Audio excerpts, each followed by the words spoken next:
اور منع فرمایا کہ میرے صحابہ جب تک میں نہ کہوں وہاں سے اترنا نہیں ہے۔ صحابہ اترے کیوں؟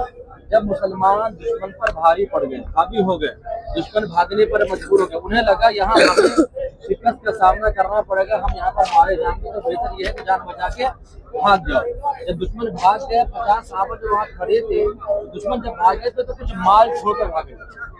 صحابہ میں اجتہاد ہو گیا۔ اجتہاد کہتے ہیں اس چیز کو کہ جب آپس میں کوئی چیز پر ڈسکس ہوتا ہو، ہے نا، بات ہوتی ہو، کسی کو ڈسیزن لینا ہو، فیصلہ کرنا ہو، تو صحابہ میں جب اجتہاد ہوا تو کچھ لوگوں نے یہ کہا کہ ہم نیچے نہیں اتر سکتے، حضور نے منع فرمایا۔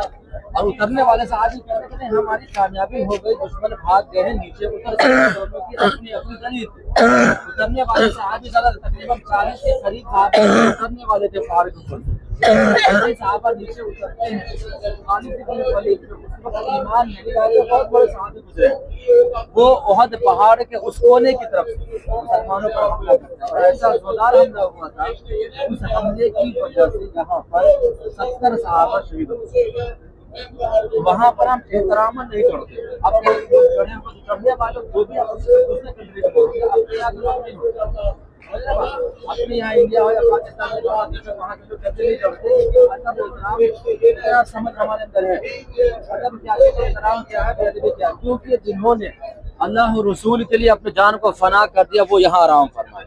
ہم اس دن کو یاد کریں کہ جب آج سے ہزاروں سال پہلے جس طرح سے مسلمانوں نے جو قربانیاں دی ہیں، یا جو مسلمان اپنی جان کی قربانی دیے ہیں، ان کا کوئی فائدہ تھا اپنا ذاتی فائدہ، زمین کا، کاروبار کا، پیسے کا، کچھ تھا؟ کیا فائدہ تھا؟ اللہ رسول راضی ہو جائے، اللہ رسول کی رضا کے لیے لوگوں نے قربانیاں دی ہیں۔ اور اس میدان کے اندر جو قربانی ہوئی ہے مسلمانوں کی، مسلمانوں کے ساتھ جو ظلم ہوا ہے، مسلمانوں کی گردنوں کو کاٹ کر ہار بنا کر گلے میں پہنا گیا۔ اب ذرا سوچ، جہاں پر اتنا ظلم ہوا وہاں پر ہم آ کر کے کوئی ایسا کام کریں جس سے اللہ رسول ناراض ہو۔ یہاں پر ایسا کام، یہ ادب کی جگہ ہے کہ ادب سے آئے، حاضری دے، فاتحہ پڑھے، واپس گاڑی میں چلے جائیں، یہاں پہ یہ ہمارا کام ہوتا ہے۔ تو یہاں پر حضرت سیدنا امیر حمزہ رضی اللہ تعالیٰ عنہ، کتنے لوگ جانتے ہیں انہیں؟ سب جانتے ہیں تقریباً۔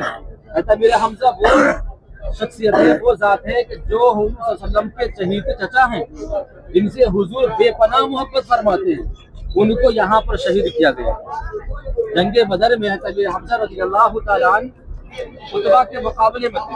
عتبہ جناب ہندہ کا باپ تھا۔ عتبہ جب مارا گیا وہاں پر بدر کے مقام پر، تو جناب ہندہ قسم کھا لیتی ہے کہ جب تک امیر حمزہ کے کلیجے کو چبائیں گے نہیں، توڑیں گے نہیں، قسم کھا لیتی، ایمان ہی لاتی، ایمان بات نہیں آتی ہے، ایمان لاتی ہے، حضور نے معاف فرما دیا، ان کا یہ مقام بہت بلند ہے۔ لہٰذا جب وہ قسم کھا لیتی ہے تو امیر حمزہ پر حملہ کرنے کے لیے جناب وحشی نامی شخص کو تیار کرتی ہے، ان پر حملہ کرنے کے لیے۔ ان کا نشانہ بہت مضبوط تھا، اگر دور سے بھی کچھ دیکھ کر مارتے ان کا نشانہ مس نہیں ہوتا، ان کا نشانہ چوکتا نہیں، مس نہیں ہوتا تھا۔ امیر حمزہ رضی اللہ تعالیٰ کی عمر اس وقت 53 سال کی عمر تھی، 53 سال کی عمر تھی۔ اب سوچے کہ یہاں پر کچھ لوگ 53 سال کے ہیں، ان کی بہادری میں اور اپنے اندر جسم طاقت میں محسوس کریں، کیا ہم سے اتنا کو ہو سکتا ہے؟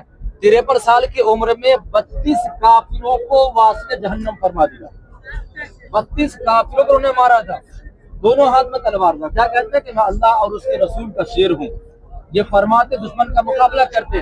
جناب وحشی پتھر کے پیچھے کھڑے ہو کر چھپ گئے، ان کو معلوم تھا کہ سامنے سے حملہ کریں گے تو مارے جائیں گے، امیر حمزہ بڑے بہادر ہیں، پتھر کے پیچھے چھپ گئے۔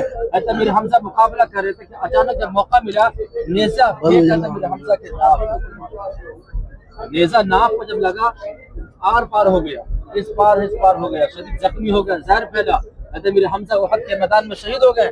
جناب ہندہ کو پتہ چلا، قریب آتی ہیں، آنے کے بعد ان کے کانوں کاٹا گیا، ناک کاٹی گئی، آنکھ نکال دیا گیا، ہونٹ کاٹے گئے، کلیجے کو چیر دیا گیا، اور کچا کلیجہ احد کے میدان میں دبایا گیا۔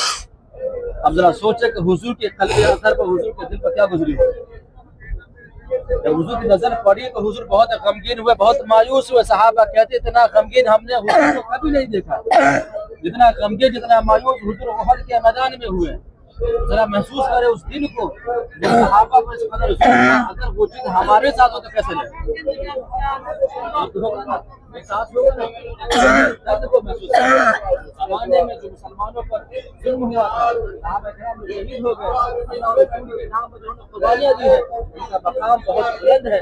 اور ایک ذہن میں دے رہا ہوں آپ کو، ذہن لے کے جائیں، صحابہ وہاں سے اترے تھے، صحیح ہے، صحابہ کا اترنا اللہ کی مرضی ہے نا۔ اگر کوئی شخص یہ کہتا ہے صحابہ میں غلطی کی جا رہی ہے، ایسا کہنا سیدھا اسلام سے خارج ہونا ہے۔ صحابہ کا ادب، صحابہ کا احترام ہر مسلمان کے لیے فرض عین ہے، ذرہ برابر بے ادبی ہوگی اسلام سے خارج ہو جائیں گے۔ اسی لیے کبھی ذہن میں یہ باتیں نہ آنی چاہیے کہ صحابہ بہت غلطی کی